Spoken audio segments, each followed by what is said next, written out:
오늘은 이제 예수님의 명령 네 번째 명령입니다. 네 번째 명령 기뻐하라라는 명령입니다. 자, 우리가 미소 우리 미소 알죠? 미소에는 우리 세 종류의 이제 미소가 있다고 합니다. 첫 번째는 순종하는 미소가 있어요. 순종하는 미소. 우리가 항상 미소를 띌 수 있어요, 없어요? 없지만 이 순종하는 미소는 내 감정에 따라서 미소를 짓기도 하고 울상을 짓기도 하는데, 순종하는 미소는 내 감정에 상관없이 범사에 기뻐하라라는 그 명령을 이행하는 것이 순종하는 미소입니다. 내 감정은 지금 막 우울합니다. 그럼에도 불구하고 범사에 기뻐하라고 말씀하셨으니까, 그래서 그 말씀에 순종하는 의미로 순종하는 미소를 띌 수가 있다는 것이죠. 옆에 있는 분들과 순종하는 미소로 한번 미소를 줘보세요. 순종하는 미소. 내 지금 마음은 우울하고 참 안 좋은데 순종하는 미소를 짓는 거예요. 두 번째는 사역하는 미소가 있어요. 사역하는 미소. 그러니까 내 얼굴을 봐야 되는 사람들을 격려하고자 하는 바람인 거예요. 내가 이제 내 얼굴을 다 보잖아요. 그렇죠? 우리는 처음에 보면 누구를 얼굴을 보잖아요. 얼굴을. 근데 얼굴을 보니까 다른 사람이, 근데 내 얼굴을 보고 그 사람이 격려를 해야 되는 거예요. 근데 내가 막 인상 쓰고 있으면 이게 격려가 안 되잖아요. 그렇죠? 그러니까 상대방을 격려하려면 미소를 띄어야 돼요. 옆에 있는 분들에게 우리 사역하는 미소로, 격려하는 미소를 한번 미소를 띄워보세요. 상대방을 격려해야 되잖아요. 그렇죠? 세 번째는 기쁨 미소인데, 기쁨 미소. 그러니까 하나님이 우리의 인생에서 행하신 일들에 대해서, 행하신 일들 또 행하실 일들에 대해서 마음으로 우리의 영혼의 기쁨을 표현하는 거예요. 이게 어떻게 보면 이게 진짜 우리 안에서 우러나오는 거예요. 첫 번째 순종하는 미소와 두 번째 사역하는 미소는 약간은 이제 막 진짜 막 기쁨이 용솟음 쳐가지고 막 그렇게 나오는 건 아니잖아요. 그렇죠? 물론 이제 그렇게 돼야 되지만 근데 이제 이 기쁨 미소는 하나님께서 우리의 인생 가운데서 행하신 일들, 행하실 일들에 대해서 우리의 마음의 영혼으로 기뻐하는 거예요. 자, 그래서 여러분들 선물, 그러니까 미소는 일종의 선물이 될 수 있어요. 미소는 선물을 주는 거예요. 돈이 들어요, 안 들어요? 돈이 안 듭니다. 돈이 드는 선물도 물론 필요하지만 돈이 안 드는 이 미소를 계속해서 상대방에게 계속 선물로 줄 수 있는 거예요. 그게 정말 그러면 나도 기뻐주고 상대방도 기뻐지는 거예요. 그래서 우리가 누군가에게 이런 미소들을 띌 수만 있어도 그 누군가는 그 미소로 축복을 받을 수 있다는 사실. 그래서 이제 우리가 힘들어도 우리가 미소를 띠는 우리의 모든 성도님들이 돼서 항상 미소로 우리가 그렇게 맞이해 주시면 좋겠습니다. 자, 그래서 오늘 말씀 이제 마태복음 5장 11절 12절에서 이 기뻐해야 된다라는 것을 말씀을 하는 것이죠. 이거는 기뻐할 수 없는 상황인데 기뻐하라는 말씀인 거예요. 다시 한번 볼까요? 다시 한번 같이 읽어보겠습니다. 11절 12절 시작. 나로 말미암아 너희를 욕하고 박해하고 거짓으로 너희를 거슬러 모든 악한 말을 할 때에는 너희에게 복이 있나니 기뻐하고 즐거워하라. 하늘에서 너희의 상이 큼이라. 너희 전에 있던 선지자들도 이같이 박해하였느니라. 이렇게 말씀하시는 겁니다. 자, 여러분, 기뻐한다는 것은 뭐냐? 기뻐한다는 것은 뭐냐? 우리의 마음은 여러 가지 시련과 고난 때문에 너무 슬프지만, 근데 그 시련과 고난을 하나님께서 우리 삶 가운데 허락해 주셨다. 그리고 그것을 통해 하나님께서 하실 일이 있다는 거예요. 그 시련과 고난, 그 슬픔을 우리에게 주셨는데 그거를 우리는 기쁨으로 받아들일 수 없지만, 그런 하나님의 뜻은 그 고난과 시련을 통해서 우리를 통해서 하실 일이 있다는 거예요. 그래서 우리가 영으로 기뻐하는 거예요. 이건 영으로. 이거는 믿지 않는 사람들은 이 말을 이해할 수가 없습니다. 경험할 수도 없어. 그리고 우리 믿는 사람들은 이게 무슨 말인지 너무나 정확하게 이해할 수 있는 것입니다.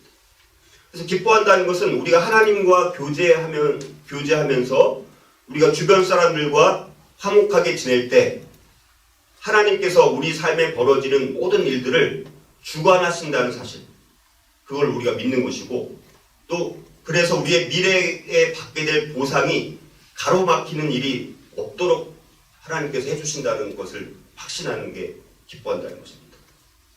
기뻐한다는 것은 하나님께서 우리를 어려움 속으로 이끄실 때 그 고난의 일시적 고통보다도 고난은 일시적인 거예요. 그 고통보다 훨씬 더 큰 성취와 보상과 그 시련을 통해서 더 뛰어난 성품으로 만드신다는 것을 우리가 확신하는 게 기뻐한다는 거예요. 자, 그래서 이 기뻐한다는 명령의 중요성, 이건 왜 중요하냐? 우리가 그동안 세 가지 살펴봤었습니다. 그래서 첫째 명령이 뭐였어요? 첫째 명령. 회개하라, 회개하라. 이게 이 앞에 있는 게 굉장히 기본적인 명령들인 거예요. 회개하라. 두 번째 명령은 거듭나라. 예, 거듭나라, 다시 태어나라. 이 두 명령은 우리가 어떻게 그 하나님과 깨어진 관계를 회복하고 하나님 나라에 들어갈 수 있는 자격을 얻을 수 있는지 그거를 우리가 이제 배운 명령들이라고 볼 수가 있어요. 그 다음에 셋째 명령은 나를 따르라, 나를 따라오라. 이 명령은 우리가 사람 낚는 어부가 되도록, 그래서 우리의 삶의 목표와 우선순위를 전면적으로 수정하라. 그래서 절대적으로 변화해야 될 것을 요구하는 명령이 나를 따르라 라는 명령이었습니다. 그러니까 이런 게 안 되면 이제 우리가 안 되는 거예요.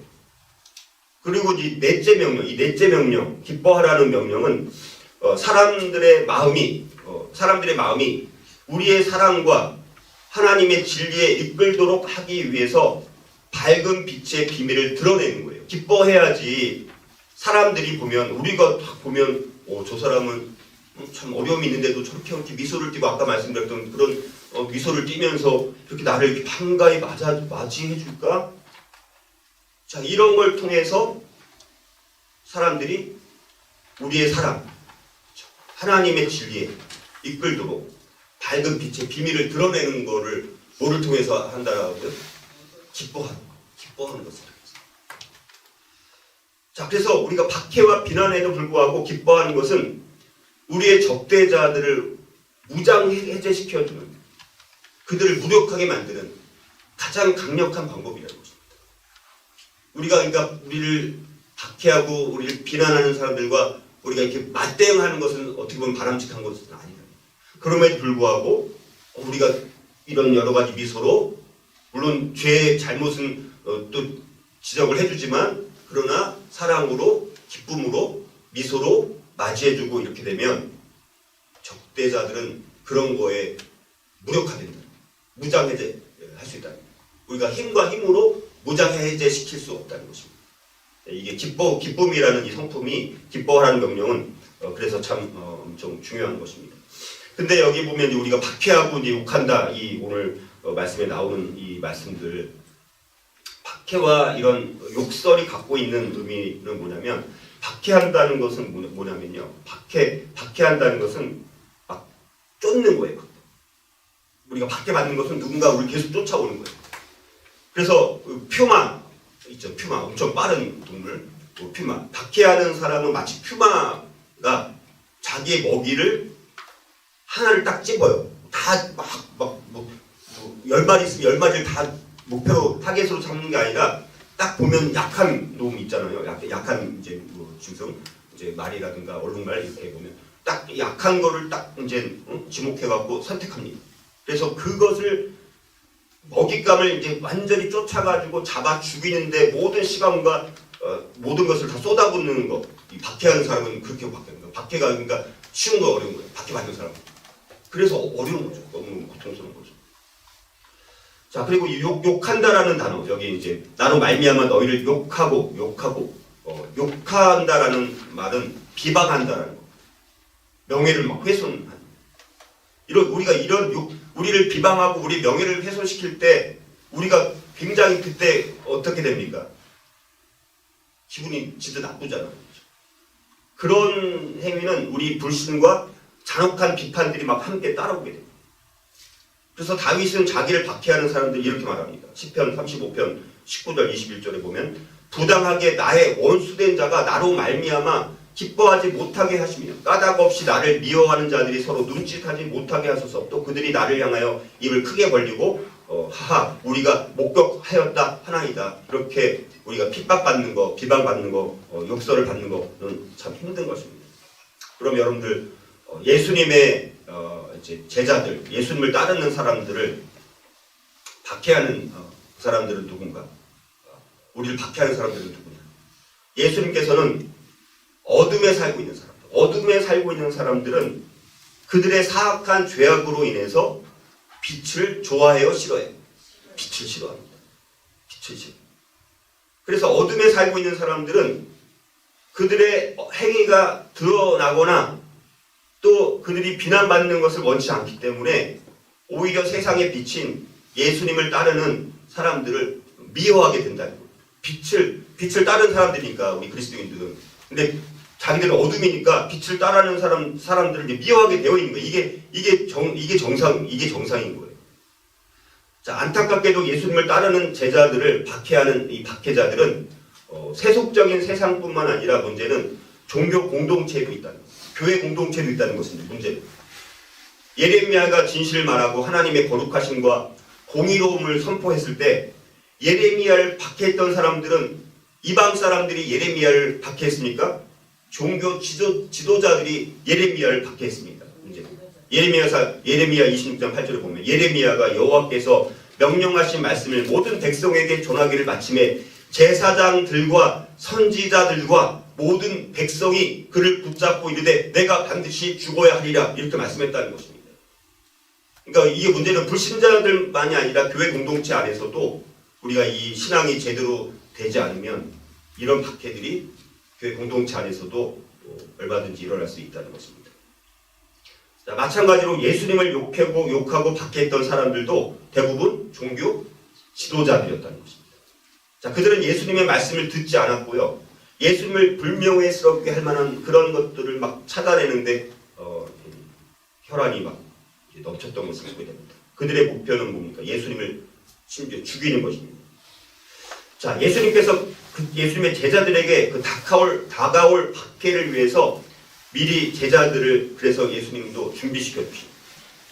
그래서 예수님은 제자들과 관련된 알아야 될 것들을 다 알려주셨습니다. 예수님은 그들에게 삶의 안락이나 인기를 위해서가 아닌 거절당함과 시련을 위해서 준비시켜 주셨다는 것입니다. 요한복음 15장 20절에서 내가 너희에게 종이 주인보다 더 크지 못하다 한 말을 기억하라. 사람들이 나를 박해하였은즉 너희도 박해할 것이요 내 말을 지켰은즉 너희 말도 지킬 것이다. 자, 우리가 신약 성경은 대부분은 모든 게 이 박해 상황입니다. 그러니까 우리가 박해받는 것이 신앙에 어떻게 보면 어쩔 수 없는 우리가 통과해야 될 과정이 박해와 시련이에요. 이 박해와 시련과 고난에 대해서 우리가 이 깊은 영적 깨달음이 없으면 신앙생활이 힘들어요. 고통스럽습니다. 근데 이 고통과 고난, 시련 이것에 대한 의미를 알면 신앙을 우리가 성숙하게 해나갈 수 있고 그 중요한 요소 중에 하나가 뭐냐? 그 고난 속에서도 시련 속에서도 박해 속에서도 기뻐할 수 있는 그 신앙의 능력이 있을 때 우리가 이 신앙생활을 잘 이겨낼 수 있다는 이게 중요한 핵심이에요. 그러니까 이 기뻐하라는 명령은 우리에게 참 중요한 이제 명령이라는 것입니다. 자, 박해를 받고 그러면 우리가 모욕을 당할 때 그러면 왜 기뻐해야 될까? 박해를 받고 모욕당할 때 우리는 슬퍼해야 되는데 왜 기뻐해야 하는가? 그 이유를 한번 우리가 생각을 해보면 자, 그리스도인들은 왜 박해의 직면에서 이렇게 기뻐하고 즐거워해야 하며 이 일은 어떻게 가능할까? 라는 것입니다. 자, 첫 번째는 예수님께서 말씀하는 대답은 뭐냐? 우리 그리스도인이 주님을 위해 받고 있는 박해는 주님을 위해서 받고 있는 박해입니다. 그러니까 우리가 이제 두 가지가 있어. 하나는 주님을 위해서 일할 때 박해가 받는 것이 있고, 근데 또 하나 징계가 있어. 징계. 그건 우리가 잘못해서 죄를 저질렀을 때 징계를 받을 때가 있습니다. 이거를 근데 우리가 구분하기 어려워요. 분명히 죄 때문에 받는 징계는 어떻게 해야 되는 거예요? 회개를 해야 돼요. 근데 그 징계를 우리의 죄로 인해서 징계를 받는데 이게 박해라고 생각해서 착각하고 이러면 안 된다는 거예요. 그래서 우리가 주님을 위해 받고 있는 박해는 우리가 누구인지 우리가 어떤 신분인가를 증명해 주기 때문에 기뻐할 수 있다는 것입니다. 그게 12절 말씀이잖아요. 기뻐하고 즐거워하라. 하늘에서 너희의 상이 큼이라. 너희 전에 있던 선지자들도 이같이 박해하였느니라. 우리가 그리스도를 위해서 박해를 받고 우리가 모욕을 당하고 있다라면 그것은 하나님의 자녀라는 거예요. 거꾸로 하나님의 자녀라는 증거입니다. 우리가 진짜 그리스도인이라는 증거입니다. 우리가 예수님의 제자라는 증거예요. 하나님의 선택을 받은 종들이라는 증거가 됩니다. 그래서 하나님과 함께 우리가 그 선지자들도 이같이 박해하였다고 말하는 거니까 우리가 마치 그 선지자들처럼 하나님께서 인정해 주신다는 것입니다. 그리고 박해, 두 번째는 박해가 장차 우리가 가지게 될 처소가 어딘가를 증거해 준다는 겁니다. 그래서 예수님의 제자들은 핍박 중에 있더라도 기뻐하고 즐거워하라고 말씀하셨는데 왜 그러냐? 어디에서 상이 큼입니까? 어디에서? 하늘에서 너희의 상이 큼이기 때문에. 하늘에서. 이 땅에서의 상이 큰 게 아닙니다. 우리는 언젠가는 죽으면 어디로 가는 거예요? 천국에 가는 것입니다. 거기서 상이 큰 게 중요한 거지 이 세상에서 상이 크고 나중에 지옥 불못에 들어가서 영원히 고통 가운데 있다면 그것처럼 불행한 게 어디 있습니까? 그렇죠? 근데 우리가 기뻐하고 즐거워하라 이렇게 말씀하시는데 이렇게 이유는 뭡니까? 핍박 가운데, 박해 가운데, 모욕을 당할 때 기뻐하고 즐거워해야 되는 이유는 뭐냐? 우리의 상이 하늘에서 크기 때문에. 그거를 바라고 있는 사람입니다. 자, 그래서 우리가 박해와 이런 모욕을 받은 대가로 받는 위대한 보상, 이런 하늘에서 상이 큰 이 보상을 이해할 때 우리가 기뻐하고 즐거워할 수 있는 이유가 된다는 것입니다. 자, 우리가 그 보상 때문에 그래서 우리가 이제 여기는 이 땅에서의 삶이 신병훈련소 같은 거예요. 마치 신병훈련소. 신병훈련소에 우리가 들어간 거예요. 지금. 거기서 우리가 아주 훈련받고 달려. 왜냐면 신병훈련소 가서 막 엄청난 유격훈련, 유격훈련 쉬워요, 어려워요? 굉장히 어렵습니다. 그게 힘들어요. 막 부르고 막 뒹굴고 난리도 아닙니다. 자, 그렇게 훈련하고 단련해서 이제는 훌륭한 군인이 됩니다. 자, 그래서 이 바울 같은 경우는 이 박해를 너무나 잘 당해봤던 장본인은 바울 아닙니까? 그래서 고린도후서 12장 9절 10절에 보면 이거를 이제 이 박해를 당했던 이 바울이 이 보상을 어떻게 이해했는지 거기 이렇게 말씀합니다. 나에게 이르시기를 내 은혜가 내게 족하도다. 이는 내 능력이 약한 데서 온전하여 지니라 하시니라. 그러므로 도리어 크게 기뻐함으로 나의 여러 약한 것들에 대하여 자랑하리니 이는 그리스도의 능력이 내게 머물게 하려 합니다. 그러므로 내가 그리스도를 위하여 약한 것들과 능욕과 궁핍과 박해와 공고를 기뻐하오니 이는 내가 약한 그때 강함이라. 자, 그리스도를 위해서 약한 것들, 능욕, 궁핍, 박해, 공고 이거를 기뻐한다라고 바울이 고백합니다. 자, 바울은 이렇게 약함과 연약함과 고통 가운데도 기뻐할 이유를 너무나 잘 알고 있었던 사람입니다. 약함으로 자기가 너무 자만해지지 않기 때문에 내가 너무 강하면 나는 다 할 수 있으니까 교만하고 자만해져가지고 제일 하나님 싫어하는 게 교만 자만 아닙니까? 근데 막 너무 강하면 자만해지니까 오히려 약함으로 내가 너무 자만해지지 않기 때문에 기뻐할 수 있었다는 거예요. 그리고 약한 데서 주님의 능력이 온전해지기 때문에 약한 데서 주님의 능력이 온전해지는 거예요. 강한 데서 강한 자들이 큰일을 하는 것은 뭐 강한 자니까 돈이 많으니까 능력이 많으니까 할 수 있지. 약한 데서 근데 정말 형편없고 보잘것없는 것 같은 그 약한 데서 주님의 능력이 나타날 때 주님의 능력이 그때 더 온전해지는 거예요.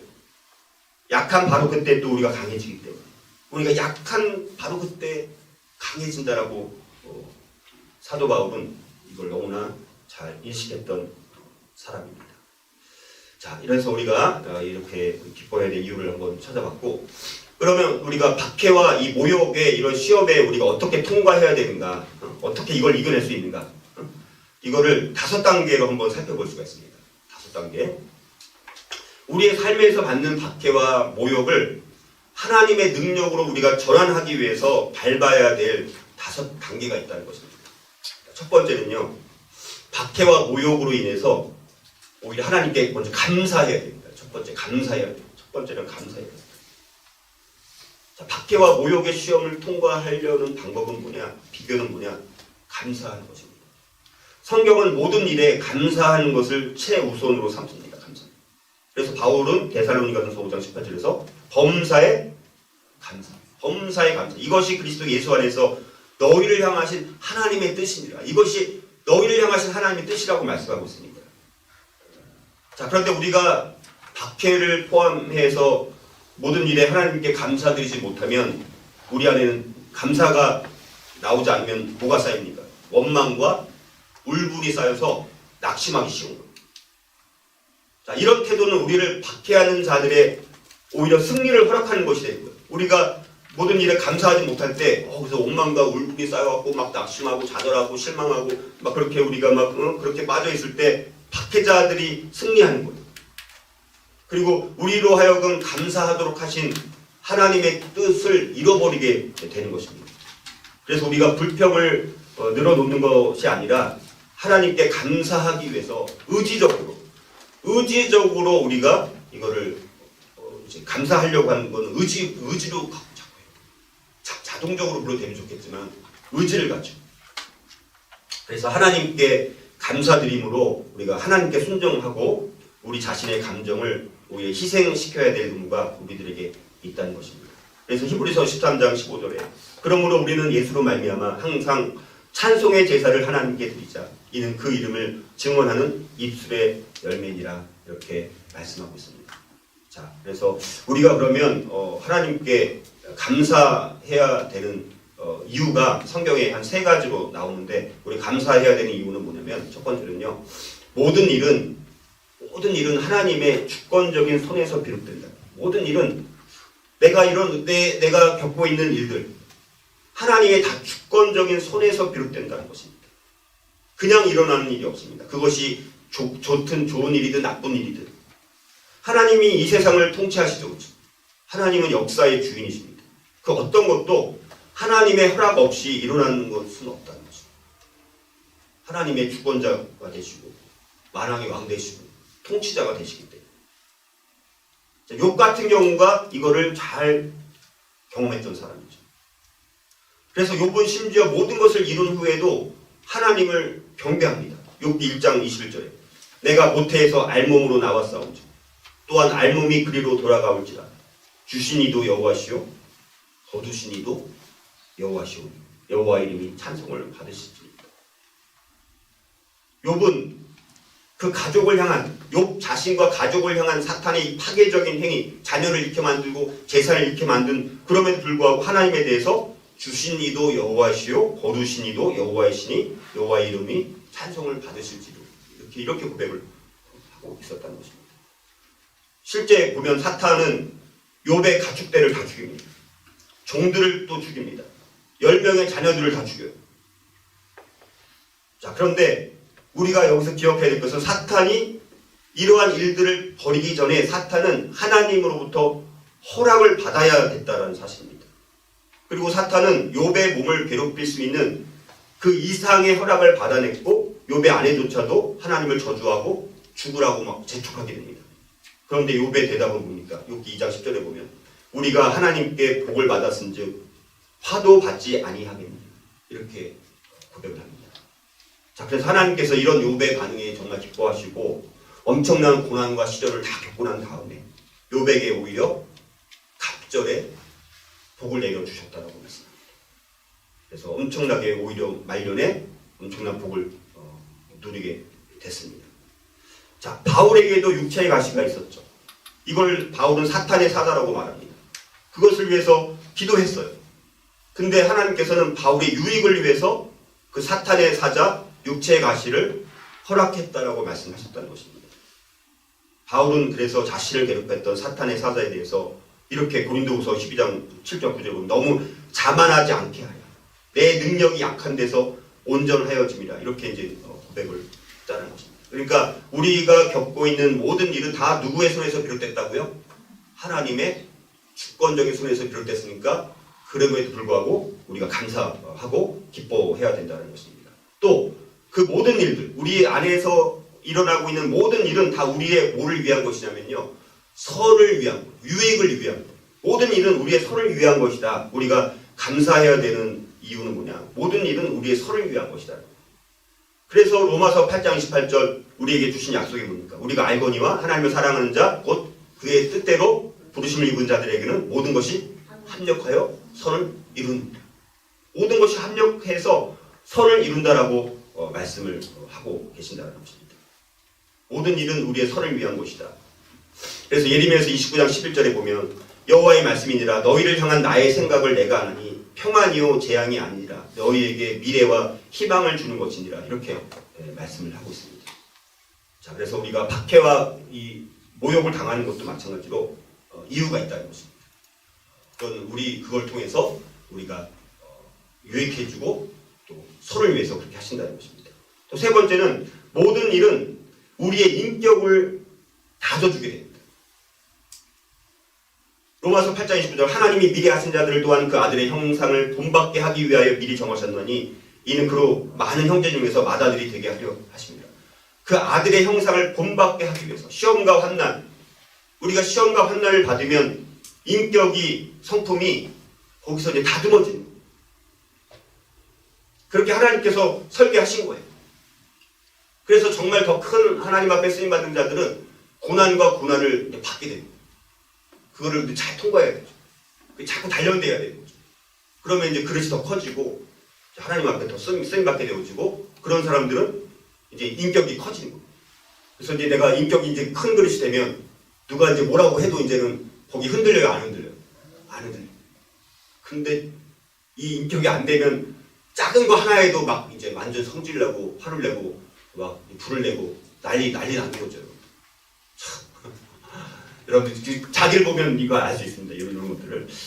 자, 그래서 우리가 두 번째 우리가 이제 우리 삶에서 받는 박해와 모욕을 하나님의 능력으로 우리가 전환하기 위해서 밟아야 될 두 번째 단계는 기뻐해야 하는 이유를 찾아야 돼. 기뻐해야 되는 이유를 찾는 거예요.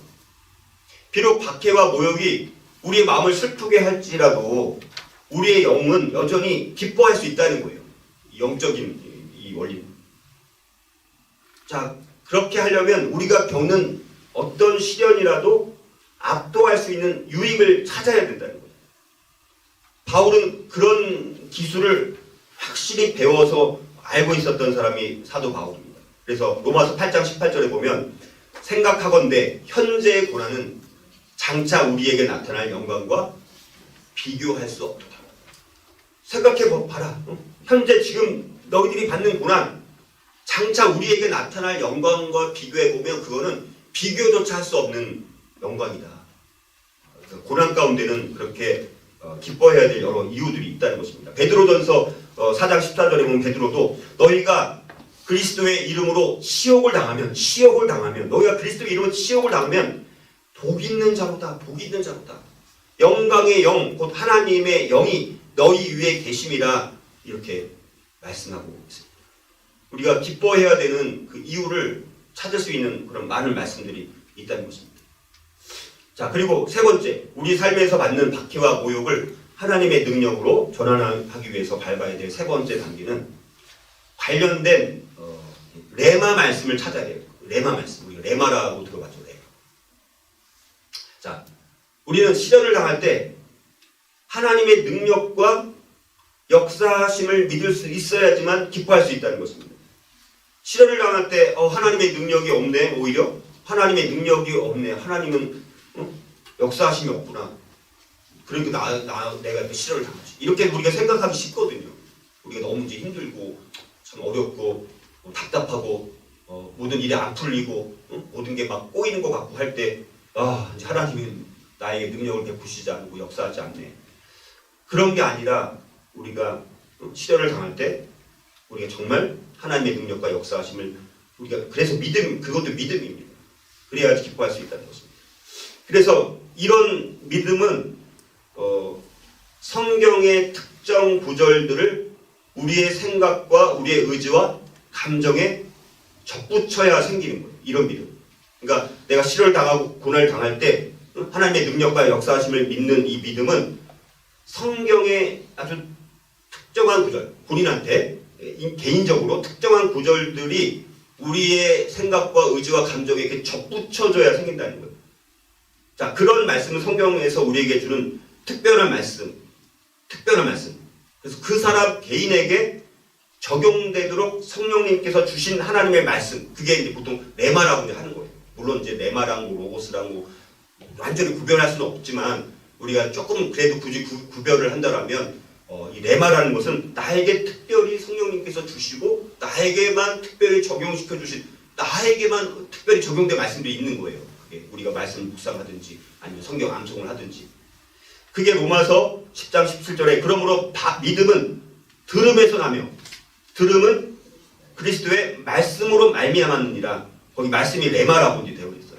근데 물론 무조건 레마가 다 그런 건 아닙니다. 어찌됐든 그렇지만 우리가 그런 기능이 있는 말씀이 레마다 이렇게 이제 보시면 됩니다. 그래서 우리가 박해와 모욕 가운데 있을 때 나에게 정말 힘이 되는 말씀들이 있어요. 그게 보통 레마라고 하는 거예요. 그래서 우리가 말씀을 암송하고 묵상해야 되는 이유는 그래서 필요한 것입니다.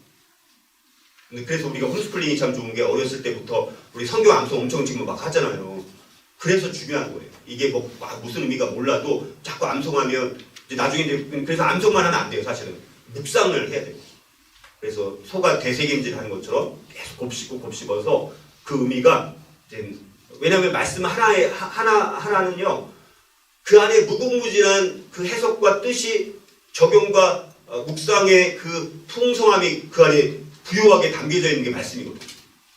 그래서 그거를 암송하고 되씹고 곱씹고 되새김질하고 묵상하고 해서 내 안에 그게 살아있으면 그게 내가 박해를 받든 어려움을 받든 그럴 때마다 그 말씀이 살아나서 레마 말씀이 되어서 우리가 그것을 통해서 그 말씀이 나를 지배하기 때문에 환경과 상황에도 불구하고 내가 기뻐할 수 있는 그래서 관련된 레마 말씀들을 우리가 이렇게 찾을 수 있어요. 그러려면 우리가 말씀들을 많이 암송하고 묵상하고 있어야 되겠죠.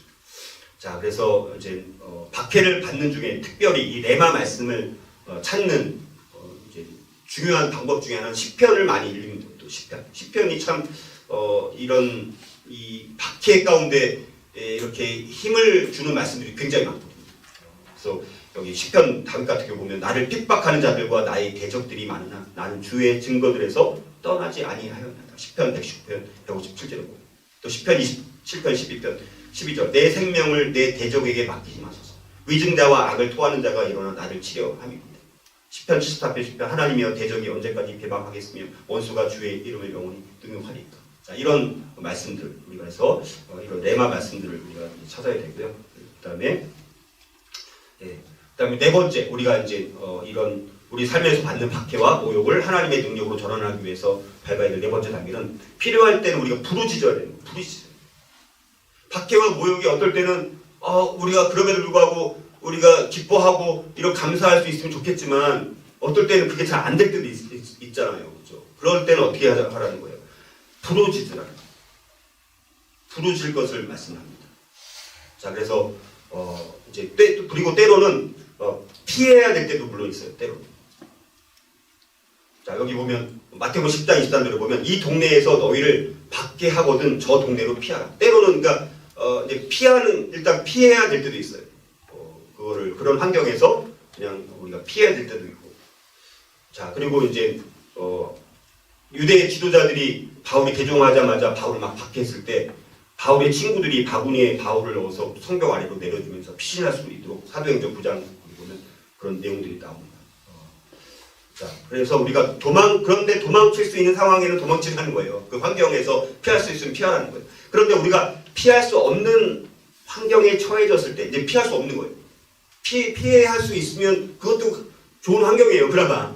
근데 피할 수 없는 상황이 됐을 때는 어떻게 하라는 거예요? 부르짖어서 기도하는 방법이 강력한 방법이라는 것입니다. 자, 그래서 박해의 목적 중에 하나는 우리 각자의 부족함과 무능함을 보여주기 위함이고요. 하나님께 능력과 구원을 베풀어 달라고 부르짖어야 할 필요를 알려주신 것이기도 한 거예요. 박해를 우리가 받는 목적은 뭐냐? 그래야지 너가 부족해. 너가 무능한 걸 알려주는 것도 있지만 그래야지만 부르짖어야 되니까. 그래서 부르짖어야 돼요. 우리가 부르짖는 것이 그래서 우리가 필요한 것입니다.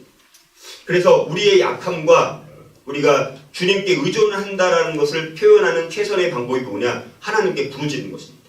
그리고 하나님은 우리로 하여금 부르짖도록 초청하십니다. 시편 50편 15절에 한낱 날에 나를 부르라. 내가 너를 건지리니 내가 나를 영화롭게 하리로다. 이렇게 말씀합니다. 예레미야서 33장 3절도 너는 내게 부르짖으라. 내가 내게 응답하겠고 내가 알지 못하는 크고 은밀한 비밀을 내게 보이리라. 이렇게 말씀하고 계십니다.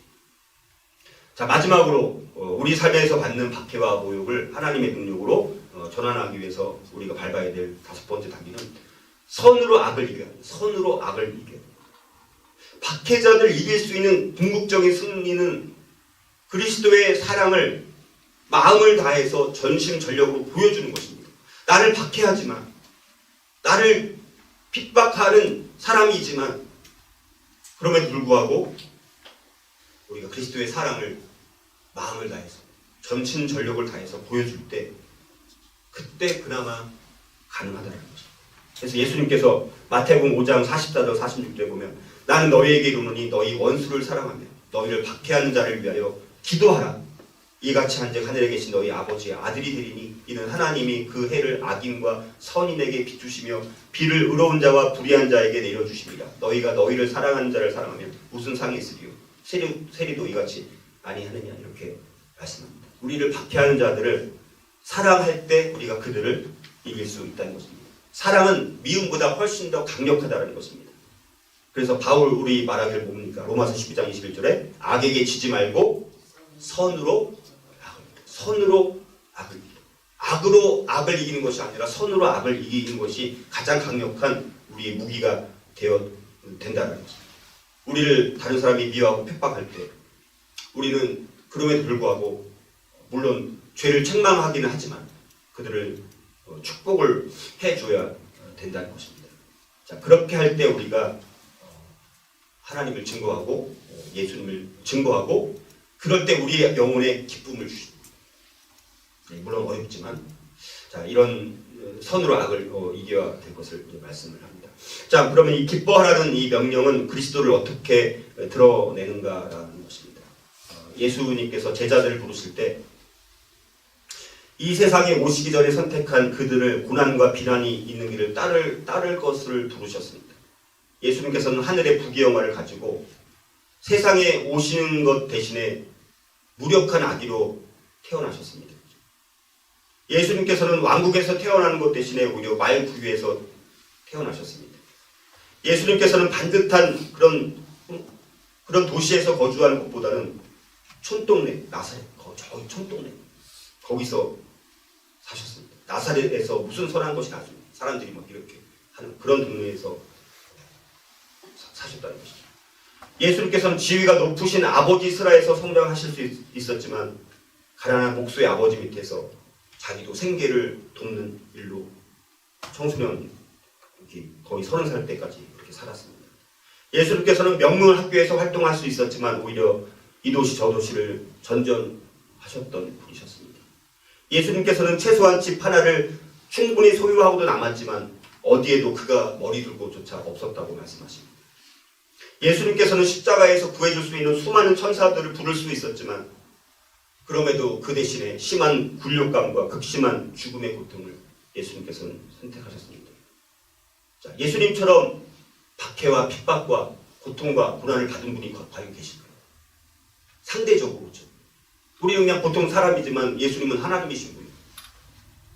모든 이들을, 모든 만물을 창조하신 그분이 모든 모욕과 모든 불명예와 모든 침뱉음과 이 모든 것들을 모욕을 다 받았는데 그러면 그런 것들을 주님의 동기는 뭡니까? 그런 것들을 극복할 수 있었던 주님의 동기가 뭐냐는 것입니다. 그게 히브리서 12장 1절 4절에서 말씀합니다. 이렇게 말씀합니다. 이러므로 우리에게 구름같이 둘러싼 허다한 증인들이 있습니다.